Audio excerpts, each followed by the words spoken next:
Kapağını süpürgesi küçük oldu.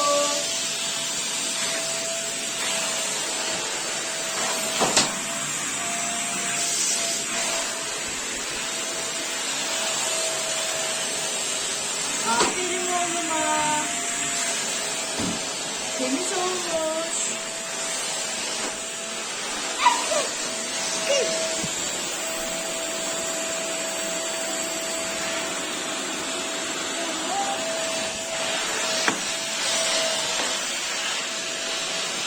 Süpür aşkım elinizi hadi. Küçük süpürgeniz var artık size.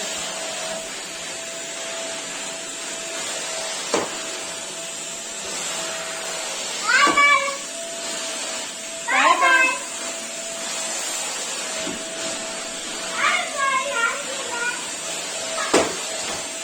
Yavaş ol, kırılır.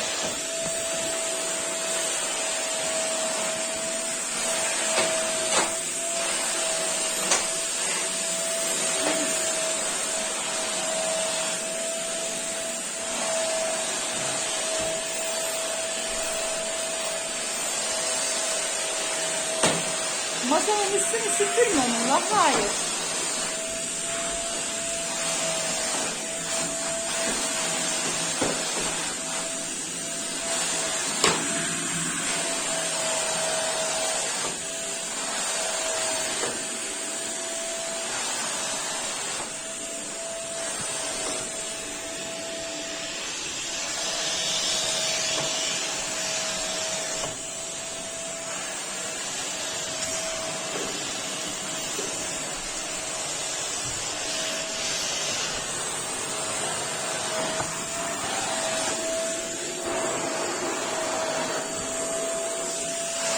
Onu bana ver, bana ver.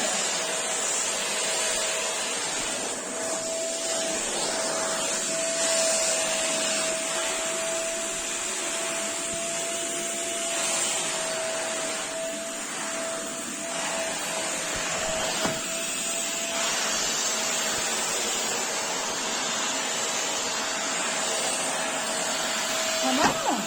Bitti mi süpürme?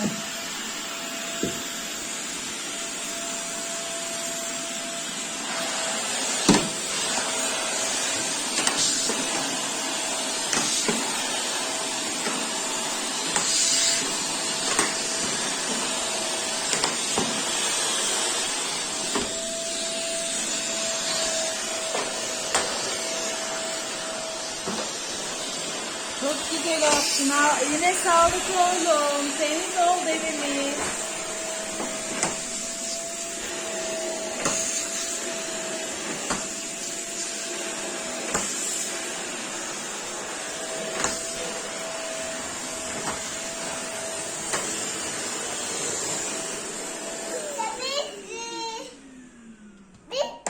Eline sağlık oğlum.